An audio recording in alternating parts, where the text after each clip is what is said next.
지난주에 저희가 사랑, 그 사랑이라는 제목으로 말씀을 나눌 때 제가 여러분들에게 그런 말씀을 드린 적이 있어요.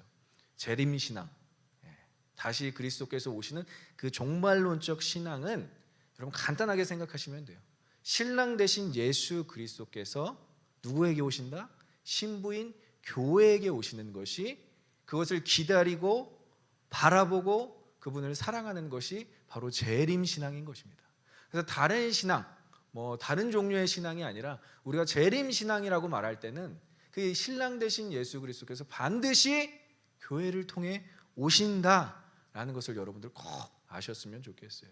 이것은 계시록에 보면 14만 4천이라는 숫자로 거론되어 있지만 이것은 교회를 의미하고 있어요. 저와 여러분들이 교회인 줄 믿습니다. 그럼 반드시 신부된 교회에게 신랑이 오신다라는 너무나 쉬운 그런 적용점을 우리가 볼 수 있어요. 그래서 사단은 예수 그리스도의 신부인 교회를 어떻게든 무너뜨리려고 하는 거예요. 어떻게든 분열시키려고 하는 거예요. 그래서 교회를 위협하는 모든 행위와 사상들은요, 여러분, 사실은 정치적, 문화적 공격이 아닙니다. 우리 잘 들으셔야 돼요. 정치적, 문화적 공격으로 우리가 착각할 수가 있는데 아니에요, 여러분. 그 배후에는 누가 있느냐? 사탄이 있는 것입니다. 사탄이, 마귀가 교회를 어떻게든 무너뜨리려고, 이 성경의 가치를 어떻게든 무너뜨리려고 모든 방법을 총동원하는 것이 문화적으로, 정치적으로 우리에게 보여질 뿐 그 배후에는 누가 있다고요? 사단이 있는 것입니다.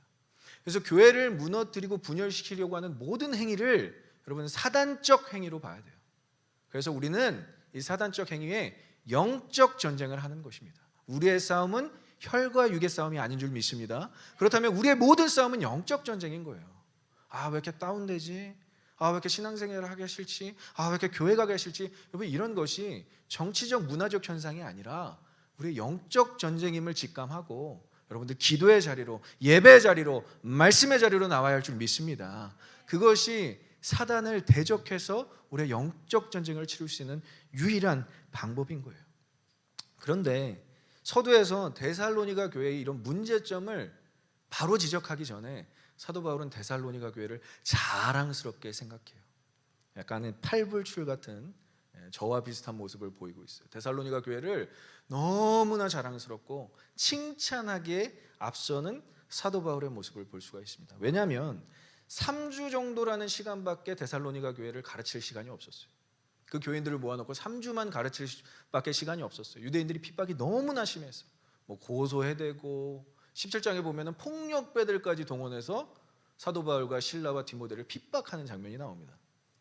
그러니까 이러한 상황 속에서 신앙을 지켜준 것만으로도 너무나 감사했다라는 거예요.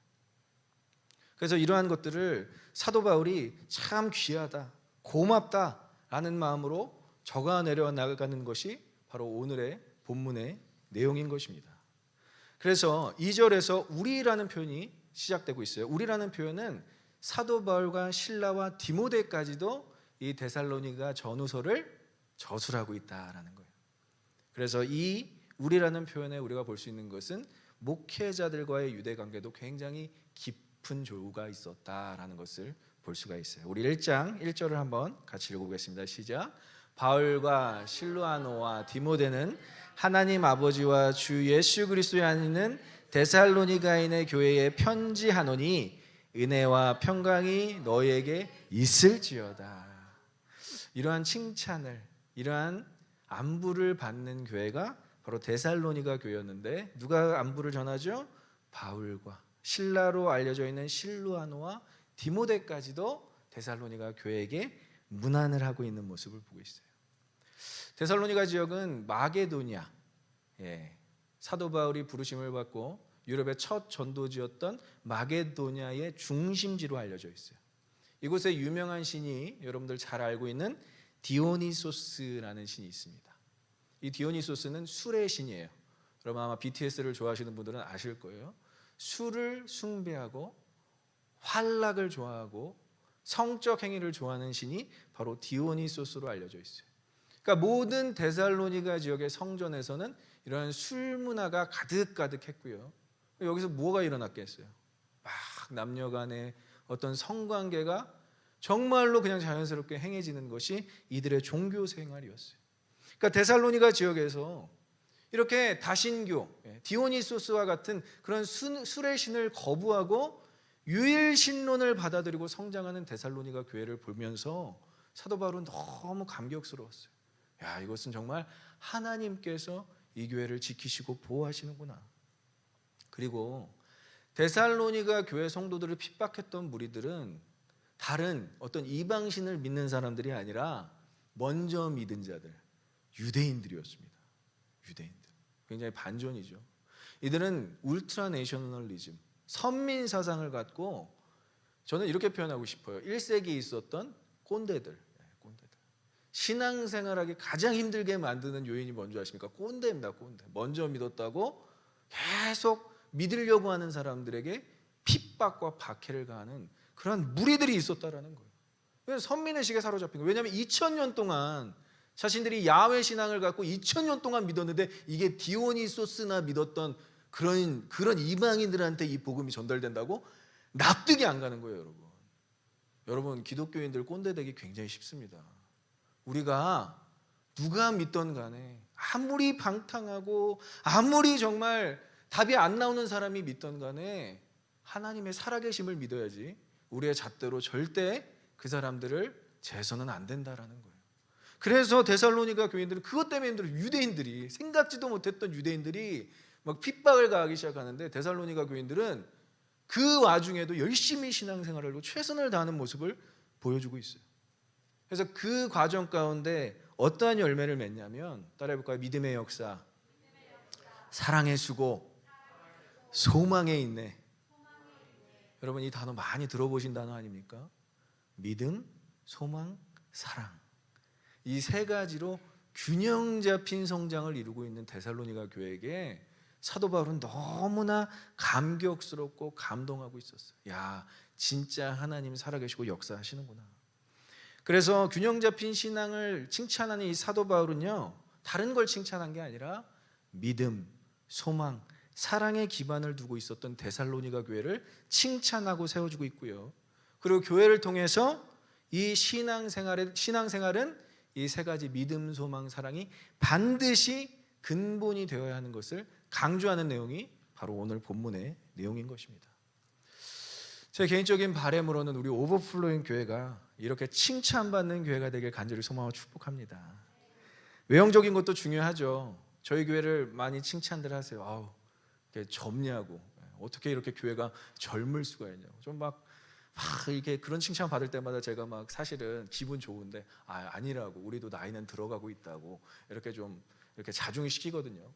근데 제 개인적으로는 그러한 젊다, 에너지 있다 이러한 칭찬도 좋지만, 청장년 교회라는 그 한계성을 넘어서 오늘 나오는 믿음, 소망, 사랑으로 균형 있게 성장하는 교회가 우리 오버플로잉 교회가 되길 간절히 소망하고 축원합니다. 저랑 여러분들이 다른 성장을 꿈꾸는 게 아니라, 고린도전서 13장 13절에 이렇게 얘기합니다. 사도 바울이 같이 읽어보겠습니다. 그런즉 믿음, 소망, 사랑 이 세 가지는 항상 있을 것인데 그 중에 제일은 사랑이라. 믿으십니까? 그 중에 제일은 사랑이죠. 하지만 믿음, 소망, 사랑도 항상 우리와 함께 있을 거라고 사도 바울이 권면하고 있어요. 우리의 신앙생활 가운데, 우리의 교회 생활 가운데 오버플로잉 교회에 이 믿음, 소망, 사랑이 항상 있기를 간절히 소망하고 축원합니다.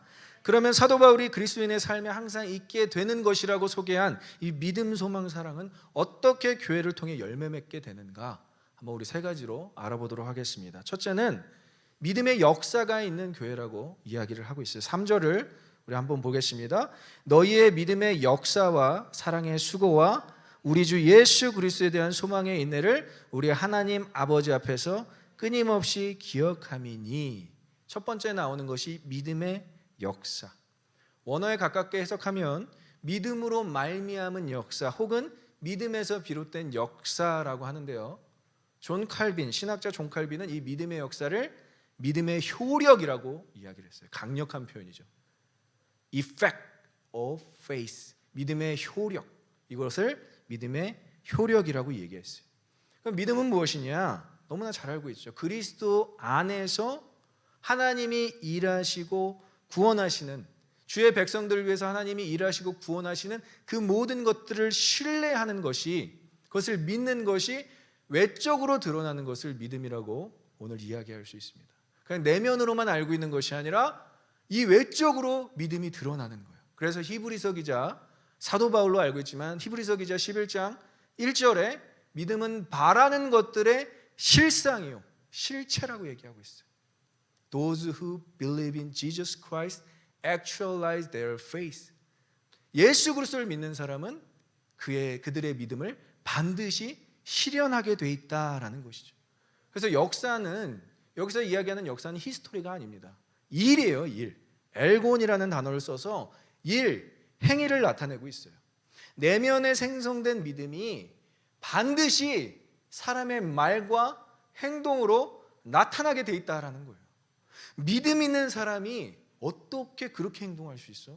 믿음 있는 사람이 어떻게 그런 말을 할 수가 있어? 이런 지적을 우리는 두렵지 않아야 돼요. 믿음이 있으면 반드시 말과 행동으로 그 믿음을 드러나게 돼 있습니다. 나는 믿음이 좋습니다 라고 아무리 얘기를 해도 말과 행동이 그 믿음을 증명하지 못한다면 그것은 믿음이 없는 거라고 야고보 사도는 강하게 이야기하고 있어요.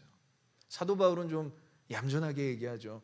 이 사도 야고보는 굉장히 거침없는 사람입니다. 그래서 야고보서 2장 26절에 이렇게 얘기해요. 함께 읽어보겠습니다. 영혼 없는 믿음 죽은 것 같이 행함이 없는 믿음은 죽은 것이라. 믿으십니까? 우리가 이곳에 이 말씀에도 아멘 할 수 있어야 돼요.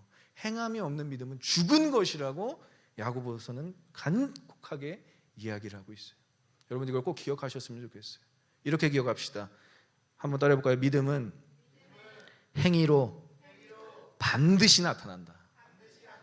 이게 사도 바울이 강조하는 부분이에요. 사도 바울이 강조하는 것과 야고보가 강조하는 게 뭐 다르다라고 하는데 아니에요. 믿음은 반드시 행위로 나타나게 되어 있습니다. 피스티스, 반드시 엘곤, 믿음은 반드시 행위로 나타날 수밖에 없다라는 거예요. 그래서 우리가 행동하는 것이 우리의 믿음이고요, 우리의 믿음이 우리의 행동으로 반드시 나타나게 되는 거예요. 그래서 데살로니가 교인들은 너무나 완벽하게도 예수 그리스도를 믿자마자 그들의 행위로 증명합니다. 그것을 9절에서 이렇게 사도 바울이 증명하고 있어요. 9절을 너희가 어떻게 우상을 버리고 하나님께로 돌아와서 살아계시고 참되신 하나님을 섬기는 자가 된 것 같이. 섬기는 지와 이렇게 표현하고 있어요. 이들은 그냥 말로만 예수 믿어요라는 게 아니라 디오니소스, 술의 신, 그런 방탕한 신에 돌아서서 어떻게 유일신 하나님을 믿게 된 것을 사도 바울이 이야기하고 있고요, 유대인들의 엄청난 핍박 속에서도 이들이 어떻게 믿음으로 굳게 섰는지 이렇게 얘기하고 있어요. 그러므로 너희가 주 안에서 굳게 선즉 우리가 이제는 살리라 라고 고백하는 거예요. 어디서 산다고요? 주 안에서 살리라 라고 축복하고 있는 것이죠. 여러분, 이분법적, 이원론적 신앙이 가장 무섭다라고 제가 자주 얘기 드려요. 듀얼리즘이죠. 회색지대예요. 세상에서도 아멘하고 세상 가치에 대해서도 아멘하고 교회에서도 아멘하는 그러한 이중적인 삶을 하나님께서는 가장 싫어하세요. 결단하셔야 됩니다. 하나님이든 세상이든 결단하셔야 된다는 거예요. 언제까지 회색지대에서 물에 물 탄 듯 술에 술 탄 듯 사시겠습니까? 그래서 여호수아는 자신의 유언장이 담긴 24장에서 이렇게 유언해요. 단호하게. 너희가 섬길 자를 오늘 택하라 라고 이야기하고 있습니다. 하나님의 백성들아, 하나님께서 구원하신 자들아, 너희가 섬길 자를 오늘 선택하라. 오늘 여러분들 하나님을 선택하시길 간절히 소망하고 축원합니다. 이 더운 날 여기까지 이렇게 예배드리러 왔는데 여러분 세상 선택하시겠어요? 다시 세상 나가서 아멘하고 다니시겠어요? 아니에요. 여기서 하나님 말씀에 아멘하시고 하나님만, 오늘 나와 내 가정은 하나님만 섬기겠노라고 고백하시는, 결단하시는 저 여러분들 되시길 간절히 소망하고 축원합니다. 그것이 믿음의 행위예요, 여러분. 믿음의 역사예요. 그 역사를 날마다 경험해야 우리가 주 안에서 살 수 있다라고 사도 바울은 이야기하고 있는 거예요. 자, 두 번째는 사랑의 수고가 있는 교회입니다. 한번 따라해볼까요? 사랑의 수고가 있는 교회. 똑같아요. 3절에서 동일하게 나타나는 말인데 사랑에 의해서 나타나는 수고라고도 이야기하고요, 사랑에 의해서 나타나는 드러나는 수고라고 이야기할 수 있어요. 그런데 이 사랑은 여러분 아시다시피 아가페라는 단어를 사용해서 하나님의 사랑은 구체적이고 희생적인 사랑입니다. 인간의 어떤 감정과 육체적 사랑이 아니라 하나님의 사랑은 구체적이고 희생적인 사랑인데 이것도 역시 동일해요. 행동을 요구하는 사랑으로 제시되고 있습니다. 하나님의 사랑을 경험한 사람만이 이 하나님의 사랑을 실천할 수 있는 줄 믿습니다. 여러분들은 하나님의 사랑을 반드시 받아야 돼요. 지난주에 우리가 요한일서 4장에서 이렇게 나와 있는 것을 볼 수 있어요. 요한일서 4장 19절 읽어보겠습니다. 시작. 우리가 사랑함은 그가 먼저 우리를 사랑하셨습니다. 믿으십니까? 하나님께서 먼저 우리를 사랑하셨기 때문에 우리가 하나님의 사랑을 실천할 수 있다. 하나님의 사랑을 따라할 수 있다라는 것으로 나타나 있습니다. 그래서 여기는 수고라는 단어, 사랑의 수고라는 단어는 코포스라는 단어인데 여러분 이 단어는요 육체와 정신이 모두 고된 노동으로 지쳐 있을 때 우리가 수고했습니다, 수고했습니다라고 이야기하잖아요. 이 수고했습니다는 그냥 하는 말이 아니에요. 정말 육체와 정신을 다 써서 노동을 했을 때 그때 타인에게 수고했다라고 표현하는 거예요. 헬레니즘 문화권에서 이렇게 아가페의 사랑의 실천의 어려움은 정말 너무나 그냥 자연스러운 일이었습니다. 이성과 철학의 평배로 인해서 사랑을 계속 개념화시켰어요. 사랑은 그냥 감정이야. 사랑은 그냥 어떠한 도파민에 의해서 생성되는 반응이야 라고 계속 이렇게 헬레니즘 문화가, 그리스 철학 문화가 이것을 이렇게 개념화시킬 때 아니야, 사랑은 행동이야, 사랑은 노력하는 거야, 사랑은 수고하는 거야 라고 성경에서 계속 이야기를 해주고 있는 것입니다. 하나님은 오늘도 우리를 위해 수고하고 계신 줄 믿습니다. 여러분들을 사랑하셨기 때문에 계속 말씀하시고요. 여러분 찬양팀이 찬양하는 것도 하나님의 일이고요. 미디어팀이 이렇게 미디어를 하는 것도 하나님의 일인 줄 믿습니다. 중보기도팀이 중보기도를 하는 것도 하나님의 일이에요. 여러분들이 이 자리에 와서 예배를 드리는 것도 하나님의 일인 줄 믿습니다. 그 사랑을 계속 수고하면서 하나님의 일하심을 경험하는 것이 우리의 신앙생활, 예배생활이 되어야 한다는 거예요. 그래서 데살로니가 성도들은요 하나님을 믿는다라는 이유로 재산이 탕진되고요, 수많은 박해와 핍박을 받고요, 사랑을 실천하는 데 있어서 계속 오해를 받는데도 불구하고 이렇게 영적 지도자가 잘 배치되지 않은 상황 가운데서도 믿음, 소망, 사랑으로 성장하고 있었어요. 왜냐? 이들은 예수님처럼 사랑했기 때문입니다. 한번 따라해 볼까요? 예수님처럼 사랑하라. 우리 한번 옆 사람에게 고백하겠습니다. 사랑합니다. 예수님처럼 사랑합니다. 예수님이 우리에게 보여주신 사랑으로 사랑할 수밖에 없어요. 우리는 우리의 사랑으로 사랑하면요 지쳐요, 힘들어요, 탈진해요, 번아웃 돼요. 그래서 우리를 사랑하시는 그 예수 그리스도의 사랑으로 사랑할 때만이 여러분들의 삶 가운데서 사랑의 열매가 맺어지게 될 줄 믿습니다. 예수님이 우리에게 보여주신 사랑 어떤 사랑이죠? 목숨을 버리는 사랑. 이보다 더 큰 사랑이 없다고 주님께서 말씀하시죠. 연인 때 여러분 뭐 결혼하신 분들도 계시지만 한참 막 연인들이 막 이렇게 사랑에 불 붙을 때 어떠한 일이 일어나죠? 서로의 집에다 이렇게 데려다 주잖아요, 그죠? 한국 청년들은 연애할 때 이렇게 걸어 다니잖아요, 주로 이렇게 그 차들이 없어서 뭐 그런 그런 트랜스포메이션을 뭐 타고 다니기도 하지만 주로 걸어 다니면서 이제 이쪽 집 갔다가 아니야 내가 데려다 줄게 하고 저쪽 집 가고 또 아니야 내가 데려다 줄게, 이게 뭐 하는 거죠? 그죠? 계속 왔다 갔다 하면서 사랑을 확인합니다. 제가 미국 청년들에게 이렇게 대화를 나눌 때 그들의 사랑을 라이드로 정의하더라고요. 사랑하는 자매가 생기면 라이드를 가장 먼저 해야 된다라는 것이 공식화되어 있습니다.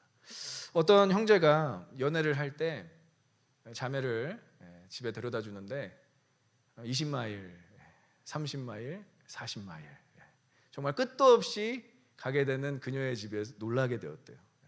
그래서 다시 집에 돌아오는 길도 굉장히 멀었지만 그때 당시 그 연애하는 마음에 그 거리가 굉장히 짧게 느껴졌다라고 저한테 얘기를 했습니다. 지금도 그 마음 여전하십니까? 물어보고 싶어요. 사랑한다면 그러한 수고가 어렵게 느껴지지가 않는 거예요. 여러분, 사랑은 동사입니다. 계속 우리가 노력하는 것이 헛되지 않게 느껴지는 것이 무엇이냐면, 사랑하는 것처럼 행동하다 보면요, 그 사랑의 마음이 또다시 피어오르게 된다라는 거예요. 그래서 사랑의 수고는 멈추지 않아야 된다는 거예요. 하나님을 사랑하는 것도 마찬가지예요. 우리가 하나님을 사랑한다면 반드시 하나님께 헌신해야 할 줄 믿습니다. 헌신하고 수고할 때 하나님에 대한 감성이, 하나님에 대한 사랑이 계속 피어나는 거예요. 그래서 팀컬러 목사님이 결혼을 말하다라는 책에서 이렇게 이야기합니다. 예수님은 우리가 사랑스러워서 십자가를 지신 것이 아니라 우리를 사랑스럽게 만들기 위해서 He tried to make us to be lovable, vulnerable, 가치 있고 사랑스럽게 만들기 위해서 우리를 위해 십자가를 지셨다. 여러분, 누군가를 사랑하십니까? 누군가를 사랑하세요? 아무도 안 사랑하세요. 누군가를 사랑하십니까? 사랑의 수고가 반드시 있어야 할 줄 믿습니다. 아내들이여 남편들에게 수고하세요. 남편들 아내들에게 수고하십시오. 그리고 성도들끼리도 사랑의 수고가 있어야 된다는 것을 오늘 본문을 통해서 알려주고 있는 거예요. 이 사랑의 수고를 통해서 사랑의 열매를 맺는 저와 여러분들 되시길 간절히 소망하고 축원합니다. 마지막으로 소망의 인내가 있는 교회, 소망의 있는 교회. 우리 한번 3절을 마지막으로 같이 읽어보겠습니다. 시작. 너희의 믿음의 역사와 사랑의 수고와 우리 주 예수 그리스도에 대한 소망의 인내를 우리 하나님 아버지 앞에서 끊임없이 기억함이니. 자, 소망은 구체적인 소망이 어떠한 소망이죠? 우리 주 예수 그리스도에 대한 소망. 이 소망이 어떠한 소망이겠어요? 예수 그리스도의 재림에 관한 소망인 것이죠. 지지난주에 우리 로마서 5장을 나누면서 하나님의 영광이 바로 장차올 하나님 나라, 예수 그리스도의 재림을 이야기한다라고 이야기했는데, 그것을 바란대요. 그것을 소망한대요. 그 단어랑 똑같은 단어, 로마서 5장 8절에 적혀있는 똑같은 단어 LPD, 엘피스, 소망이라는 단어가 똑같이 적혀져 있습니다. 그럼 소망을 품은 자들의 온전한 열매는 뭐다? 따라해볼까요? 인내. 인내라는 거예요. 인내라는. 이 인내라는 단어가 참 재밌습니다. 휘포모네라는 단어가 써 있는데요, 이 휘포는 뭐뭐 아래, 모네는 어디서 살다, 뭐뭐 아래서 살다라는 표현이에요. 그러니까 인내는 어떠한 단어냐? 견디기 힘들고 버티기 힘들고 그 어려움 속에서 그 아래, 그것을 견디며 버티며 살아가고 있는 것을 표현하고 있어요. 우리가 이 힘든 세상, 이 어려운 세상 버티며 사는 이유가 뭐죠? 예수 그리스도에 대한 소망이 있기에 버티고 견디는 줄 믿습니다. 장차올 하나님의 나라. 여러분, 이 땅이 닿으면 우리가 가장 불쌍한 사람이라고 사도 바울은 이야기하잖아요. 그런데 우리는 장차 갈 본향 하나님 나라가 있기에 오늘을 인내할 수 있는 것입니다. 그래서 은혜 아니면 살아갈 수 없네라는 찬양 제가 참 좋아하는데, 버티고 견디게 하시네 라는 찬양의 가사가 있어요. 왜? 예수 그리스도의 소망 때문에 우리가 버티고 인내할 수 있는 것입니다. 그래서 예수 그리스도 안에 있는 소망이 모든 것을 참게 하는 거예요. 믿으십니까? 그래서 우리는 그냥 소망이 있다라고 얘기하지 않고 Hope in Christ, 예수 안에 소망이 있다라고 이야기를 합니다.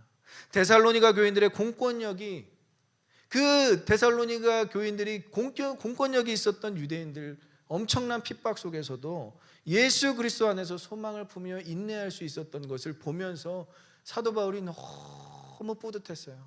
아, 이들은 정말 진짜 찐 크리스천이구나. 그리고 그 안에서 참된 소망의 열매, 인내를 피워내고 있구나. 여러분 따라해볼까요? 인내에서 소망이 생기는 것이 아니라 소망이 있기에 인내하는 것이다. 믿으십니까?